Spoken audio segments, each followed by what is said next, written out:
Assalamualaikum warahmatullahi wabarakatuh. Apa kabarnya hari ini anak-anak? Semoga tetap sehat dan semangat belajar. Selamat datang pada pembelajaran kali ini. Kali ini kita akan belajar TIK atau disebut dengan Teknologi Informasi dan Komunikasi. Dengan materi mengenal komputer, melanjutkan materi yang kemarin untuk kelas 4. Tujuan dari pembelajaran, siswa dapat mempelajari perangkat-perangkat komputer dan fungsinya. Kemudian yang kedua, siswa dapat mengidentifikasi perangkat-perangkat komputer dan fungsinya. Mengenal komputer ya. Supaya komputer dapat berfungsi sebagai pengolah data untuk menghasilkan suatu informasi, maka diperlukan sistem komputer atau komputer sistem yang elemennya terdiri atas hardware, software, dan brainware. Ketiga elemen sistem komputer tersebut harus saling berhubungan dan membentuk kesatuan. Hardware tidak akan berfungsi apabila tanpa software. Demikian juga sebaliknya. Keduanya tidak bermanfaat apabila tidak ada manusia atau brainware yang mengoperasikan dan mengendalikannya. Berikut ini uraian mengenai komputer. Yang pertama kita akan belajar definisi komputer. Komputer adalah perangkat yang digunakan untuk melakukan perhitungan data berupa memasukkan data atau input, kemudian mengolah data atau disebut proses, dan menghasilkan informasi atau data atau disebut output dengan menggunakan hardware dan software tertentu. Komputer terdiri atas 3 komponen utama sebagai berikut. Yang pertama hardware. Hardware atau perangkat keras yaitu peralatan komputer yang terlihat secara fisik dan dapat dipegang. Hardware merupakan peralatan penting yang membuat komputer dapat berfungsi secara umum. Fungsi hardware dibagi menjadi 3 kategori komponen, yaitu input, output, dan storage. 3 komponen tersebut selalu berhubungan dengan mikroprosesor. Kemudian software atau perangkat lunak yaitu program yang berisi instruksi atau perintah untuk melakukan pengolahan data. Software merupakan suatu set instruksi komponen yang digunakan untuk manipulasi data. Contohnya, program aplikasi pengolah kata atau word processing, atau permainan, ada game. Kemudian, software terdiri dari beberapa jenis, yaitu sistem operasi, ada bahasa pemrograman, dan alat bantu. Kemudian komponen yang ketiga ada brainware. Brainware yaitu manusia yang mengoperasikan dan mengendalikan sistem komputer. Bagaimanapun juga canggihnya komputer, tanpa brainware maka komputer tersebut tidak berarti apa-apa. Jadi dalam materi ini kita akan belajar tentang apa itu komputer. Kemudian ada 3 komponen di dalamnya, ada hardware, software, brainware. Semua itu saling bekerja sama, saling berhubungan, dan akan menghasilkan suatu output. Hardware itu perangkat keras pada komputer.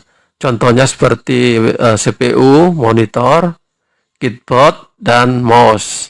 Kemudian software itu adalah program yang ada di dalam komputer, seperti sistem operasi atau Windows, ada aplikasi lainnya seperti Office atau Microsoft Word, Excel, ada juga video game. Itu adalah software atau perangkat lunak yang ada di dalam komputer. Kemudian ada brainware. Brainware itu manusia yang menggunakan komputer itu sehingga komputer itu dapat digunakan sebagaimana mestinya. Kemudian yang kedua, perangkat komputer. Perangkat komputer secara garis besar terdiri atas 2 bagian, yaitu perangkat keras atau disebut hardware dan perangkat lunak atau disebut software. Di dalam 2 perangkat tersebut masih terdapat beberapa bagian-bagian. Berikut ini penjelasannya. Yang pertama kita akan belajar perangkat keras atau hardware. Berikut ini adalah perangkat keras atau hardware yang ada di dalam CPU. Perangkat keras komputer adalah semua bagian fisik komputer. Berikut beberapa contoh perangkat keras komputer dan kegunaannya. Yang pertama, ada power supply, tempatnya itu ada di dalam CPU. Gambarnya seperti pada gambar berikut. Sesuai dengan namanya, power supply berfungsi untuk mengalirkan listrik ke setiap bagian komputer agar dapat berjalan sesuai dengan fungsinya. Jadi di dalam CPU ini ada power supply yang fungsinya untuk mengalirkan listrik ke setiap bagian komputer agar dapat berjalan sesuai dengan fungsinya masing-masing. Kemudian ada hard disk, ini juga di dalam CPU letaknya. Hard disk adalah sebuah komponen perangkat keras yang dapat menyimpan data sekunder dan berisi piringan magnetis. Hard disk diciptakan pertama kali oleh insinyur IBM yang bernama Reynold Johnson di tahun 1956. Jadi hard disk ini adalah berfungsi untuk penyimpanan data pada komputer, letaknya di dalam CPU. Kemudian yang ketiga ada kipas atau pendingin, ini juga letaknya di dalam CPU. Kipas pendingin komputer adalah alat yang dipasang pada bagian dalam komputer untuk mengurangi atau menghilangkan panas dari sebuah komputer, terutama untuk mendinginkan CPU ya. Jadi kipas ini berfungsi untuk mendinginkan prosesor atau mesin yang ada di dalam CPU. Karena kalau cepat panas nanti akan cepat rusak atau hang. Kemudian di dalam CPU juga ada motherboard. Motherboard adalah papan sirkuit tempat berbagai komponen elektronik yang saling terhubung. Jadi perangkat-perangkat lain ini nanti akan menancap di dalam motherboard. Seperti ada prosesor, ada VGA, ada memori, dan lain sebagainya. Kemudian ada RAM. RAM atau Random Access Memory adalah memori utama komputer yang berfungsi untuk membaca dan menuliskan data. Dengan keberadaan RAM, maka kita bisa menjalankan dua aktivitas sekaligus dalam sebuah komputer, yaitu menulis dan membaca data. Jadi dengan adanya RAM ini kita dapat membuka beberapa aplikasi di dalam komputer dengan waktu yang sama. Kemudian ada keyboard. Keyboard merupakan unit yang paling penting dalam satu pengolahan data dengan komputer. Keyboard dapat berfungsi memasukkan huruf, angka, karakter khusus, serta sebagai media bagi user atau pengguna untuk melakukan perintah-perintah lainnya yang diperlukan seperti menyimpan file dan membuka file.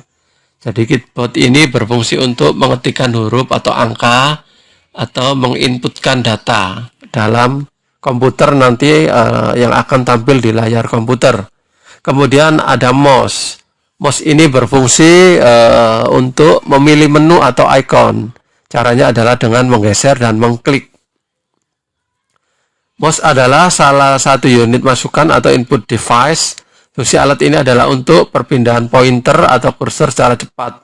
Selain itu dapat sebagai perintah praktis dan cepat dibanding dengan keyboard. Jadi bentuknya seperti pointer, ada anak panah atau kursor, dapat memilih di sebuah icon atau menu-menu di dalam komputer. Kemudian ada prosesor yang ada di dalam CPU, ini letaknya pada motherboard. Ya. Prosesor disebut juga otak dari komputer. Makin bagus tipe prosesor, maka makin mahal pula harga komputer. Prosesor disebut sebagai inti dari komputer. Fungsi prosesor untuk memproses semua kegiatan yang dilakukan komputer dan yang diperintahkan oleh pengguna. Nah, biasanya komputer memakai prosesor Intel. Gambarnya seperti pada gambar berikut. Kemudian ada konektor casing. Perhatikan gambarnya seperti pada gambar tersebut. Konektor casing berfungsi untuk menyambungkan tombol atau saklar dan indikator pada casing ke motherboard. Kemudian yang terakhir ada monitor, bentuknya seperti layar TV. Monitor komputer mengeluarkan sinyal elektronik, dalam hal ini berupa gambar yang tampil di layar komputer atau monitor. Gambar yang tampil adalah hasil pemrosesan data atau informasi masukan. Monitor memiliki berbagai ukuran layar seperti layaknya sebuah televisi. Jadi monitor ini adalah yang dapat menampilkan gambar atau menampilkan data atau grafik. Monitor juga ukurannya ada beberapa ukuran seperti TV ya. Ada 14 in, ada 15 in, 17 in, dan lain sebagainya. Kemudian yang kita pelajari berikutnya adalah perangkat lunak atau software. Perangkat lunak adalah istilah umum untuk data yang diformat dan disimpan secara digital. Termasuk disebut juga program komputer, dokumentasinya dan berbagai informasi yang bisa dibaca dan ditulis oleh komputer. Secara garis besar, perangkat lunak komputer digolongkan menjadi dua bagian, yaitu sistem operasi dan sistem aplikasi. Ya. Sistem operasi merupakan program dasar pada komputer yang menghubungkan pengguna dengan hardware komputer. Sistem operasi yang biasa digunakan adalah Linux, Windows, dan Mac OS. Tugas sistem operasi termasuk mengatur eksekusi program di atasnya, koordinasi input, output, pemrosesan, memori, serta instalasi software. Jadi sistem operasi adalah induk software. Biasanya yang kita pakai adalah Windows untuk sistem operasi. Untuk Linux, Mac OS, dan sebagainya jarang digunakan. Karena apa? Karena Windows aplikasinya mudah digunakan. Kemudian yang kedua ada sistem aplikasi. Sistem aplikasi adalah suatu subkelas perangkat lunak komputer yang memanfaatkan kemampuan komputer langsung untuk melakukan suatu tugas yang diinginkan pengguna. Biasanya dibandingkan dengan perangkat lunak sistem yang mengintegrasikan berbagai kemampuan komputer, tapi tidak secara langsung menerapkan kemampuan tersebut untuk mengerjakan suatu tugas yang menguntungkan pengguna. Contoh utama perangkat lunak aplikasi adalah pengolah kata, lembar kerja, dan pemutar media. Jadi sistem aplikasi ini ada di dalamnya sistem operasi. Di dalam Windows ada lagi aplikasi-aplikasi di dalamnya seperti Office, ada Microsoft Word, Excel, kemudian ada pemutar media seperti pemutar musik atau video, kemudian ada juga game. Itu adalah sistem aplikasi pada komputer. Kemudian yang ketiga, cara menghidupkan dan mematikan komputer. Kalian dapat menghidupkan dan mematikan komputer dengan cara-cara sebagai berikut. Yang A, cara menghidupkan komputer. Berikut cara menghidupkan komputer. Yang pertama, cek kabel-kabel dan pastikan sudah terpasang dengan benar. Jadi ketika kita mau menyalakan komputer, kabel-kabelnya harus sudah terpasang dengan benar dan tersambung dengan arus listrik. Hidupkan stabilizer voltage atau UPS jika ada. Kemudian hidupkan layar monitor dengan cara menekan tombol power di monitor. Kemudian nyalakan CPU dengan cara menekan tombol power yang terdapat di CPU. Kemudian tunggu sampai proses booting selesai hingga muncul tampilan layar desktop. Komputer sudah siap digunakan. Jadi cara menghidupkan komputer, kita harus mencek kabel-kabelnya dulu. Semuanya sudah terpasang dan sudah tercolokkan dengan arus listrik. Kemudian ada stabilizer, itu juga dinyalakan. Layarnya yang ada tombol di layar monitor itu juga dinyalakan. Kemudian yang ada di CPU, tombol yang ada di CPU itu dinyalakan. Setelah itu akan nyala pada layar monitor, ada proses booting sampai selesai hingga muncul tampilan, biasanya tampilan Windows. Kemudian program siap digunakan. Kemudian cara mematikan komputer. Berikut ini adalah cara mematikan komputer. Yang pertama, klik menu Start yang biasa terdapat di pojok kiri bawah, kemudian pilih shutdown atau turn off, kemudian klik OK. Jadi cara mematikan adalah klik start atau shutdown, atau juga ada komputer yang menggunakan turn off. Jadi ada dua macam, start shutdown atau start turn off, kemudian OK. Tunggu sampai komputer benar-benar sudah mati, kemudian kita tinggal mematikan layar monitor dengan menekan tombolnya. Terakhir mematikan stabilizer atau UPS dan mencabut kabel-kabel listriknya. Selain menggunakan fungsi menu start, untuk mematikan komputer bisa juga menggunakan tombol keyboard. Jadi bisa opsional, misalkan keinginan mau pakai menu start atau dengan tombol keyboard, caranya cukup mudah. Silakan mengikuti langkah di bawah ini. Cara pertama itu dengan menekan tombol kombinasi ALT dan F4. Itu cara mematikan dengan keyboard secara bersamaan. Sebelumnya pastikan semua software sudah close atau tertutup semua.